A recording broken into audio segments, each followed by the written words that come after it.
অসুস্থতার জন্য বাপি যেতে পারেনি নেহার বিয়েতে, তাই ঠিক বিয়ের দুদিনের মাথায় অভ্র আর নেহা হাজির বাপির সঙ্গে দেখা করতে। উপঢৌকন যে টেবিলের নিচ থেকে নিতে হয়, এই মোক্ষম সত্যটা পালক কবে জানলো আমার জানা নেই। বিয়ের পরে তন্ময়ের ধৈর্য বেড়ে গেছে, এমনটাই দাবি তন্ময়ের।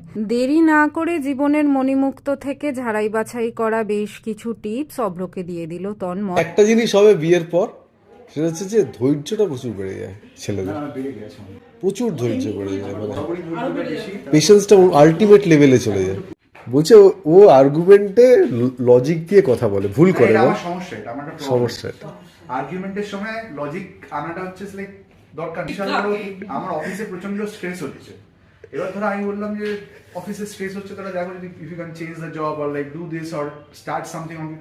কি করে বললে তুমি জব ছাড়লে কি করে হবে? প্লিজ একটা টিপস দিচ্ছি, ঝগড়া করার সময় don't suggest anything, No, just হ্যাঁ স্ট্রেস হচ্ছে। না, এবার আমি শিখছি, এবার যখন এই ঘটনাগুলো না একজন তো 15 বছরে শেখেনি। শোনো, তোমার কাছে এসেছি বলে আমি আজকে বিয়ের পরে ফার্স্ট দিন শাড়ি পরেছি। এই ভদ্রলোক আমাকে শাড়ি পরিয়ে দিয়েছে। প্রাণ পাত করে দিলাম, কিন্তু তাও স্বার্থ সিদ্ধি করতে পারলাম না, জীবনটা বরবাদ হয়ে গেল। বলছি